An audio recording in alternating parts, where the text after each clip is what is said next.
Hey guys, it is Saturday morning here in the Philippines, and as promised, we are going to unbox the 1950 Lincoln Capri from MiniGT. And here it is. You may have already seen it in my shorts, but this is actually going to give the car a little more justice than the short 1 minute unboxing video that I posted earlier in the week. So this is their first American classic. Not their first American car, because as you guys know, they've been doing the modern day Ford GT. They've been doing the 2020 style Shelby GT500 and the LBWK version of it, and then the Dragon Snake and so forth. So they've been doing quite a few American modern muscle, including the C8 Corvette. Now they have the C8 Corvette Z06 that they're releasing, but this is their first classic. And I just seen today one car that I'm anticipating, I was wishing that MiniGT would have done it instead of Tarmac, is the LBWK Challenger. That's going to be really badass. That will be a Tarmac that I will be buying. I don't buy many Tarmacs, but I will be getting that. So good to see that these guys are going to a little bit of American stuff instead of just all JDM or Euro. So I'm hoping to see more American classics from MiniGT. So let's go ahead and get started. So as you see, MiniGT Lincoln Capri Black. On the bottom side, it has your age recommendation because it is a collector's model. Choking hazard because it does have small parts if you do have kids. That end cap is just blank gray. And this end cap is gray with ghosted in MiniGT and scale 164 down in the corner. Top side has your collector number, which is number 448. Where to find MiniGT online, Facebook, Twitter, and IG. And then on the back side, you have your licensing from TSM model and the holographic sticker to prove that it is legit. Then you have your FOMOCO, the Ford Motor Company QR code, and the kind of holographic sticker that they have to give it that three-dimensional Ford lettering, as you can see, which is pretty cool. Just now noticed that, didn't see it before. Then on your UPC, it has your Lincoln Capri, and in black, left-hand drive, 1954. So this is a really sweet model. Really dig this body style of Ford and such. I like the 54 Mercurys, which are pretty much the same, and the 54 Victorias, which are pretty much the same too.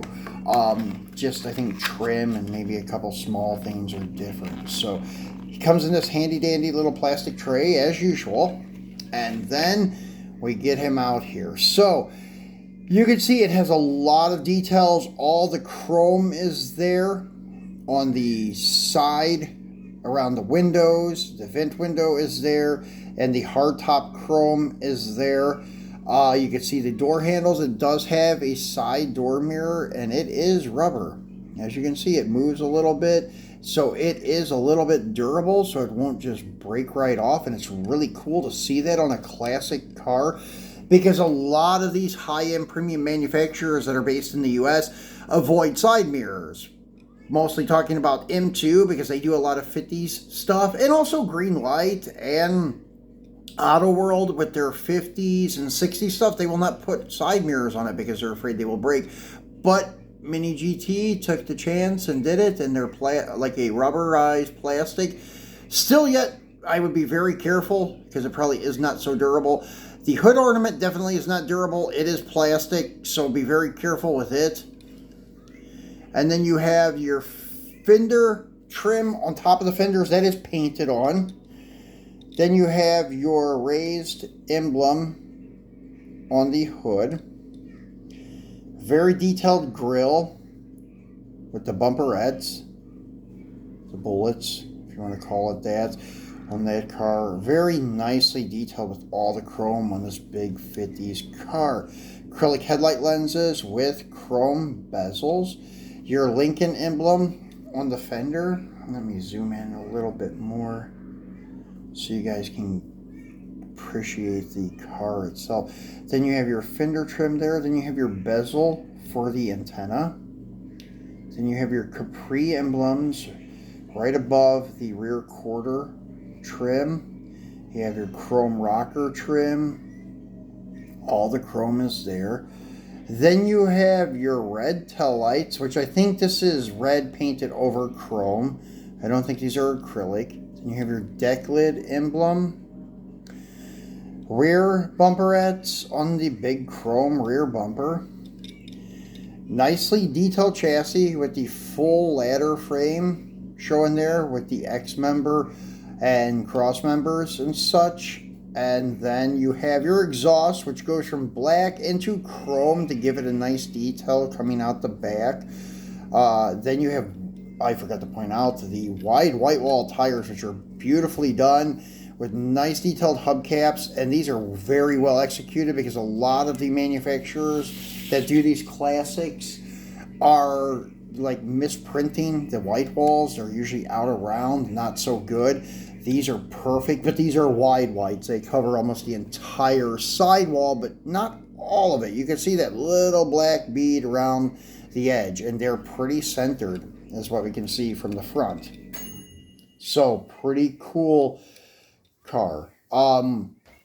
Very well executed by MiniGT. I'm hoping to see a lot more American classics. I would love to see some Tri-Fi Chevys and like a 49 to 51 Mercury. That would have been the ideal car to start with if they were going to start with an oddball like a Lincoln or Merc.